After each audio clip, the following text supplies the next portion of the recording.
Hi there, welcome to my channel. I'm Dani Walker. I was a former Miss Montana USA as well as a National American Miss State title holder, and today's episode is going to be the recap of National American Miss Nationals 2018. If you are new to my channel, please be sure to subscribe. Also, like this video at the end or in the middle whenever you want, and comment. Let me know what you guys think. It took me a little while to film this recap just because right after I left to Thailand, and that's where I am now for Miss Universe. So welcome to my little Thailand home. If you guys want to see that stuff, you can check out my Instagram at Dani Walker and also at Pageant Access. I did not watch every finale. I didn't watch every competition. I was mostly watching junior, teen, and Miss. So some of the things that I noticed that I want to discuss regarding optional competitions was the runway competitions. I understand that runway is not casual wear, so you're not going to walk on stage and just be like,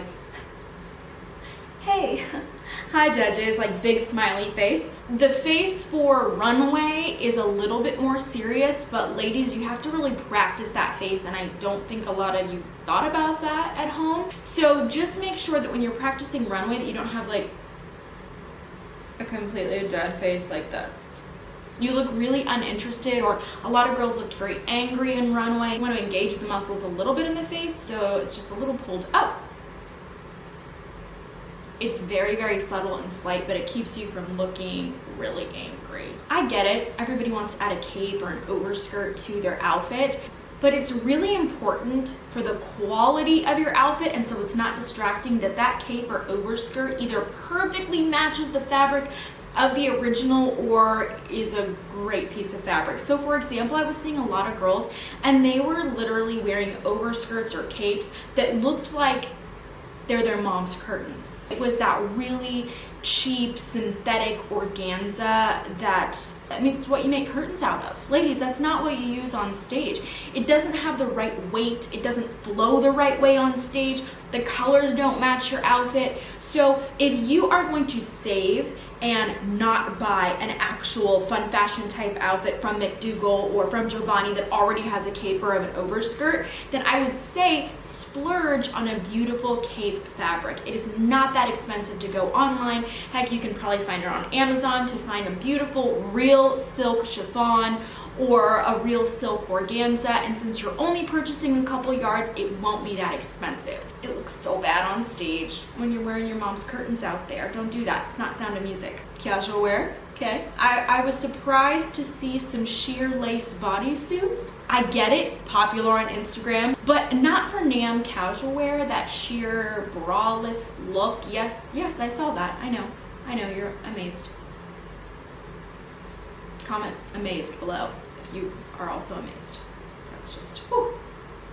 Spin turns, okay, I get it for casual wear, that you want to spice up your routine, you want to show off your skirt or something. That's wonderful. But if you can't spin turn, it is better to have an entire casual wear routine with no turns at all and just really solid poses than to have a routine with turns that you can't execute. Does the spin turn earn you points if you use it? No, not really, but can it cost you points if it's not executed well? Yes. Shoulders were really bouncy in casual wear. I don't understand. Girls would pose and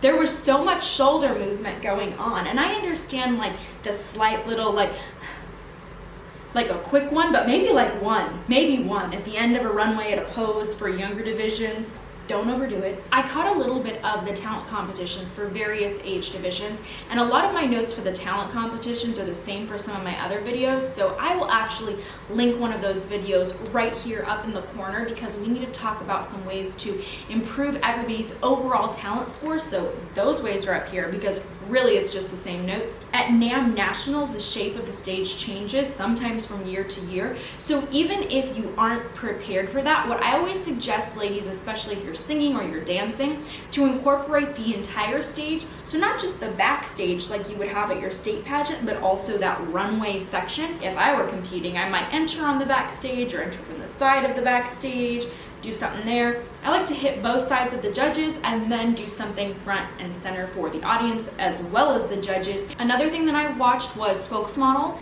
I mean, I was dying with some of the speeches because it sounded like the same thing over and over and over again. And it's one of the biggest reasons you won't place in a top 5. So actually, I did another episode about that. So check out that episode up here because a lot of you could benefit from learning and understanding the tools that you have. Volume, pitch, inflection, tone, pace. A lot of you don't understand those things and then don't know how to use them, and that's evident watching the competition. So check out this video and that is going to explain a lot more. Formal wear was pretty consistent this year. In terms of wardrobe, I saw a lot of the same Sherry Hill couture ball gowns with the beaded bodice. I just saw that dress over and over and over, which made me a little bit sad because I felt like girls were probably thinking that spending that much money and having that couture gown would make them stand out at nationals, but then everybody showed up with a very similar dress, so then they didn't stand out. Ladies, just keep in mind that having a couture gown doesn't necessarily mean you're gonna win nationals or it'll stand out, especially if everybody else buys them. I just did not see a lot of variation with the gowns this year, so that was a little bit sad. So when I saw a Miss contestant who actually made top 5 wear this big, beautiful, oversized ball gown, I was like, yes, like that was so fun.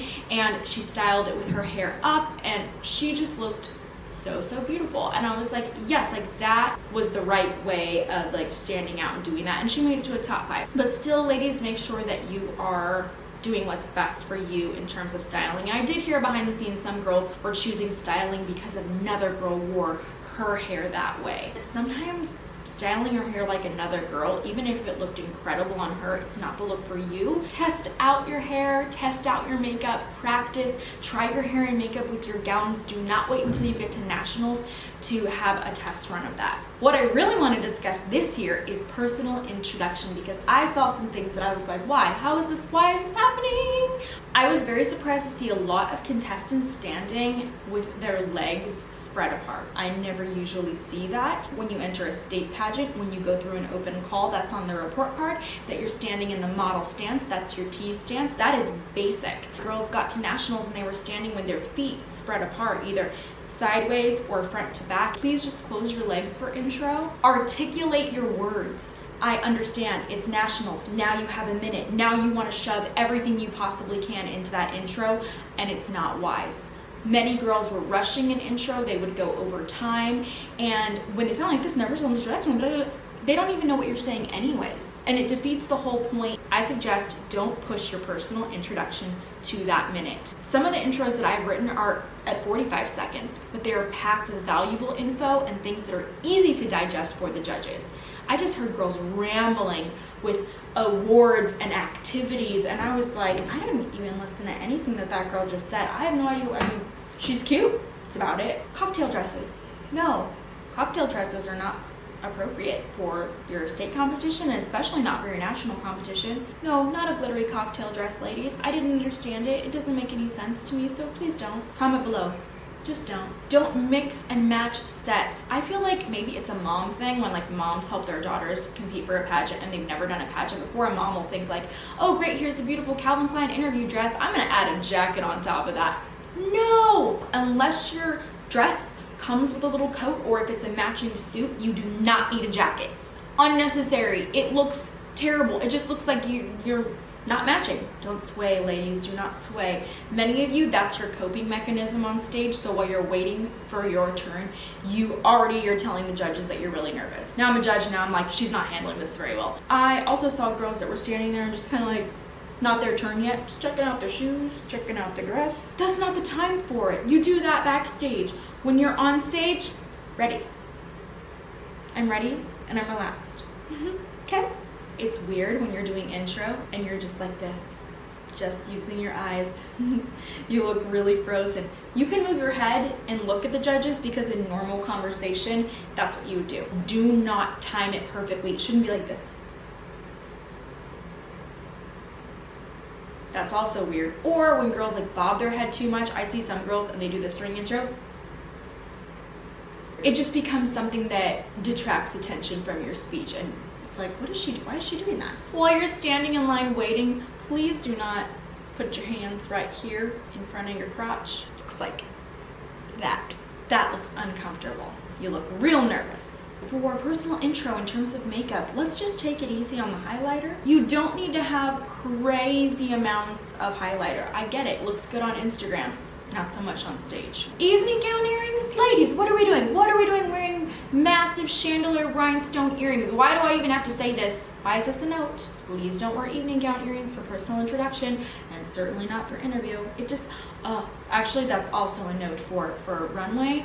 Your earrings are important. It's an important accessory, especially when it's attracting attention up. So I was seeing so many girls wearing kind of a cute outfit and then just this really cheap silver looking rhinestone earring, and it just made everything look tacky. Like the earrings just did not complement the outfit. Diamonds, that look, don't go with everything. Oh, don't wear grandma's suit for intro, don't wear it, don't do it. I get it, you want to wear a knit suit, so you found a really good discounted price on a St. John's knit, and there's a reason for it. It's because that St. John's might have been made, you know, back in 1980, and it was sitting in the back of grandma's closet for a long time. That's why. The problem with the grandma suits and like the St. John's knit, not to say that there aren't beautiful ones, is that a lot of you are not altering them, and you're wearing them to the point where they're below your knees, and then the waist measurement or the jacket is supposed to hit a lot of these girls, because maybe they're a junior teen, maybe they haven't grown all the way yet. The jackets are sitting below your hip bones. In some cases, really difficult to alter a knit like that, so you end up looking like you're wearing grandma's knit. If you're gonna do a Jennifer Roberts knit and you really, really want one and don't wanna pay the full price, then go ahead and purchase one resale off of another contestant. There's a lot of girls that have worn them for NAM. They are very beautiful, but they have to fit you. Some girls go to nationals and they bomb their personal intro, or they bomb evening gown, or they bomb interview, and they want to know, can I recover for the finale? And I want to just say this now, it does hurt my heart, but look, I've been there, I have bombed and experienced that, and I know it's terrible, because you're at nationals, what do you do? So if you completely forget your personal introduction, when you go to nationals, and when we're talking about getting into a top 10 and a top 5, the scores are so tight. At state, you might see scores that are very close in a top 5. At nationals, you'll see that same distance in a top 10. You have to have one of the top 10 scores in intro, interview, and formal wear. So if you had the best interview of your life and you got a perfect score in interview, and you had the best personal introduction of your life, and you fell flat on your face, like hit the floor in gown, and that bumped you right out of one of those top 10 scores, it's done. There are just too many good girls at nationals. I have to be honest with you. I don't want you to go in and just think like, oh, I'm gonna recover and still have that false hope. That's just the reality of it. Come back next time. Practice. Hire me for coaching or that, so we make sure that that doesn't happen on stage. Let's talk about onstage question.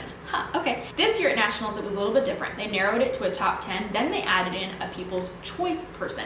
So that person got thrown in. The top 11 got to recompete and say their personal introductions, and then after that the judges narrowed it to a top 5, and the top 5 did an onstage question. I do not know if they're going to be doing this at your state pageant. I would doubt if they would, just because it would take so much time. They only announce who was people's choice after everybody competes, because if the judges knew that a girl got into the top 11 because she was voted in by the audience and not because she earned her way there, it could affect how they score her. So they don't tell you who makes it into the top 10 because they're people's choice. But I did see a finale where a girl who would not have been in the top 10 made it in, and then she ended up in the top 5. She wouldn't have been there without that people's choice vote. I think I have the same notes for onstage question at NAM that I would have for really any pageant. Quite a few girls sounded really rehearsed. Don't memorize your onstage question answers. What's fortunate is that NAM will narrow down the topics for you. So they're all general pageant questions. They were not political, they were not controversial, but you could tell quite a few girls had rehearsed their answers. So that kind of knocks you down some points. And it doesn't mean don't practice on stage question, just like it doesn't mean don't practice interview, but nothing should be memorized word for word. I literally had a girl the other day message me and she's like, hey, here's all the answers for my onstage question for my pageant. Can you go over them and let me know what you think?